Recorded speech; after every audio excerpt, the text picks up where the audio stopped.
всем привет, Даниил Медведев. Даня, мы рады тебя видеть, приветствовать. Были сегодня на твоей тренировке. Вау.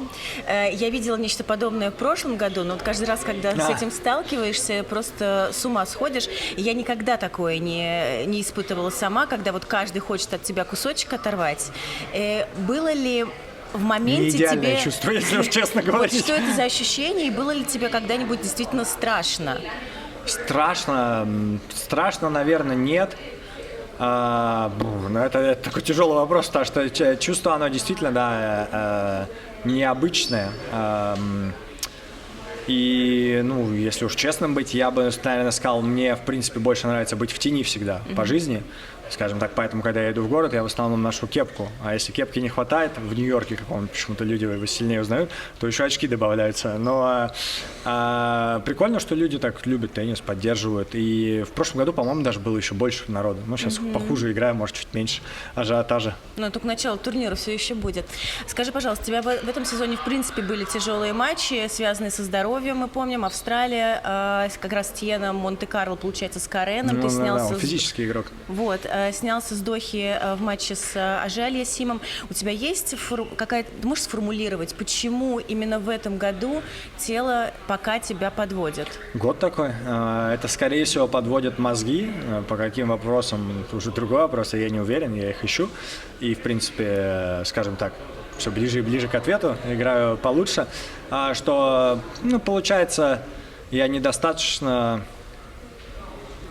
готов выигрывать на данный момент. И то есть то, что произошло с тем, был очень физический матч, было влажно, ему тоже было очень тяжело. Я думаю, что в финале, скорее всего, он физически себя не очень чувствовал. Но, то есть, произошло то, что как бы что-то зависящее и от меня, показало мне, что вот сегодня ты опять не выиграешь. То есть меня там свело сильно, я уже когда на матч подавал на 5-3, надо было собрать последние силы, а их уже почти не было, и на 5-4 вот этот первый розыгрыш меня вообще всего скрутило. В принципе, я уже к этому отношусь реально с улыбкой, и я считаю, что только так это можно и пройти, что, вот такой год тяжелый, при этом все равно были и хорошие моменты, и нужно его завершить, попробовать на хорошей ноте и начать все заново. А что это за чувство, когда тебе действительно плохо, у тебя все болит, тебя скручивает, а тебе нужно доказывать чужим для себя людям, что ты не симулируешь, тебе действительно плохо, и ты просто пытаешься как-то выжить в данный момент? Там симулировать тяжело было настолько, я бы лучше, уж если, потому что то, что мышцы сводят, оно может быть относительно часто, может там где-то дернуть чуть-чуть, там ты такой чувствуешь, что, может быть, начало сводить. А это получается, как оно называется по-русски, я не знаю, когда свело все тело. То есть у меня началось с руки, пошло в ногу, пошло там в ягодичную мышцу, в пресс у меня свело в раздевалке потом. И как раз-таки это уже не связано с физической подготовкой, это именно ментальное. И это у меня, наверное, было редко. Вот я помню, с Новаком было это на Кубке Дэвиса давным-давно. Может, еще вот с Попыриным было. Может, там 3 раза за всю карьеру до этого матча. И, просто больно, на самом деле.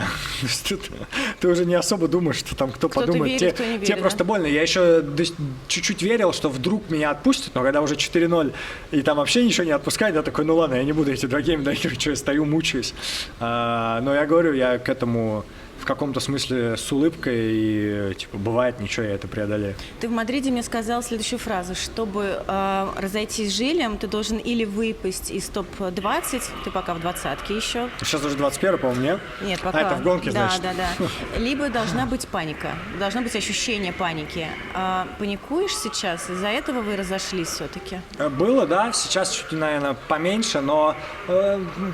Когда люди расходятся, особенно, естественно, мы говорим сейчас про теннис, это не может быть какая-то одна причина, их должно быть очень много, и то есть это было все вместе. Результаты, конечно, были неудовлетворительные, то, как я себя чувствовал на корте, было недостаточно хорошо, плюс все-таки мне 29 лет, и всегда...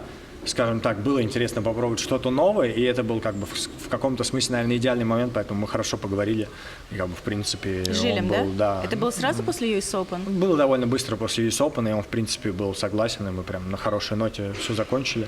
И я думаю, что и он мне, и я ему желаем только удачи, поэтому Как бы даже не знаю, что добавить. И паника, да, действительно была. И она, конечно, все еще есть, потому что я не там нахожусь, где я бы хотел быть. Но, допустим, в Пекине было круто. Было 3 очень крутых матча. И 4-й я подавал на матч. То есть я мог выиграть, опять же, в 2 сетах. Поэтому попробую продолжать в том же духе. Я тебя сейчас попрошу. Мы составляли в одном из эфиров план качества самого топового тренера.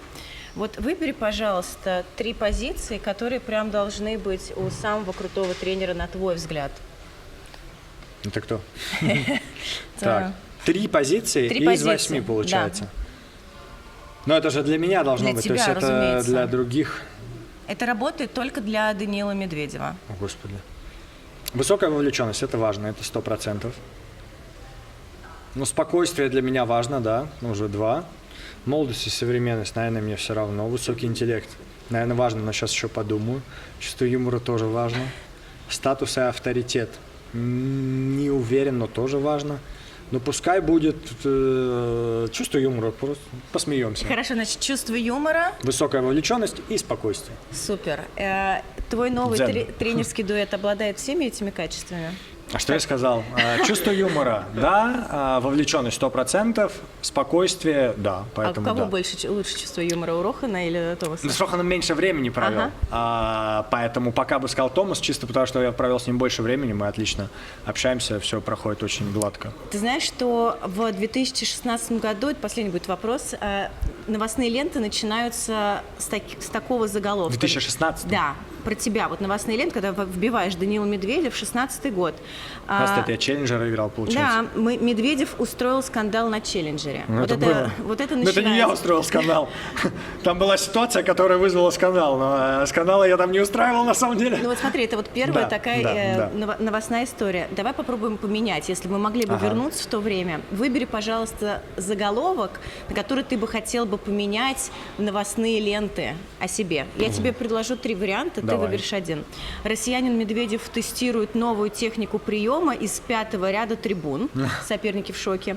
20-летний Медведев... Я тогда еще так не делал. 20-летний Медведев стал чемпионом мира по фифе. Заманчиво. В 14 мог бы. День без штрафов, уже прибыль. Молодой теннисист Даниил Медведев учится сдерживать эмоции и баланс кошелька. Это идеально. Я боюсь представить, сколько я штрафов за свою карьеру заплатил. Я просто... потому что вот это как раз-таки прекрасно доказывает, что в каком-то смысле ты играешь не ради денег, потому что если бы я играл только ради денег, я бы никогда вообще ничего не выкидывал на корте. Но это эмоция, это жизнь, это спорт. И, соответственно, если мне покажут все мои штрафы за мою карьеру, я, наверное, заплачу. Мы не будем Я, этого наверное, делать. заплачу, поэтому 3-й вариант выбираю. Было бы, конечно, лучше жить без штрафов, но эмоционально я человек на корте, по-другому не могу. Дань, спасибо тебе, отпускаем Даниила Медведева.